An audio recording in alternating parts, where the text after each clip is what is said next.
everyone, I'm Nick de la Torre with Awaken Catholic, and welcome to Awaken the Word. Today we're reading from the letter to the Hebrews. And what more should I say?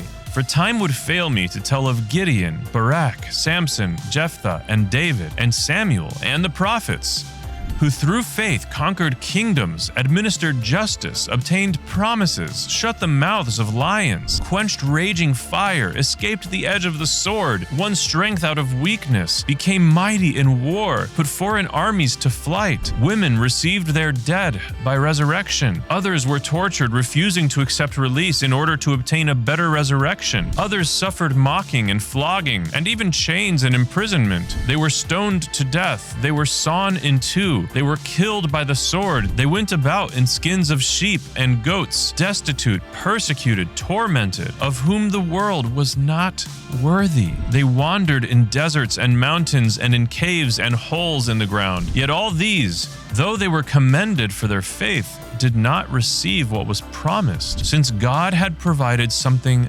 better, so that they would not, apart from us, be made perfect. We're getting a really pretty picture painted here of the life of faith, aren't we?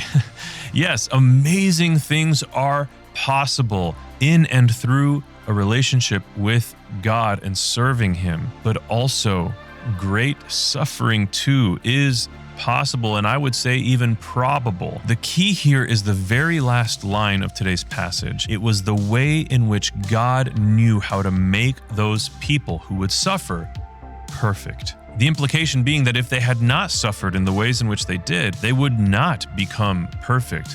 You see, there's this crazy notion in our Christian culture, in this westernized Christian culture, that God doesn't want you to suffer.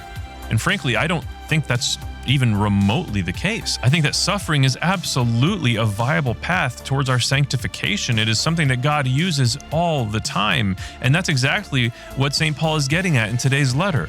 You might be frustrated about your station in life. You might be frustrated about any number of your circumstances, but don't lose faith and obedience and adherence to God and His will for your life, even if it's dreadfully difficult, because ultimately God is using it for your sanctification so that you can find yourself in the resurrection and in heaven for eternity.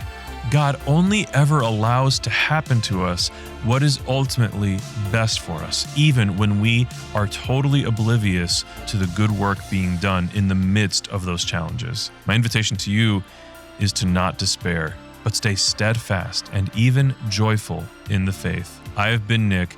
This has been Awaken the Word. And before you go, I just need you to know that Jesus loves you. Peace.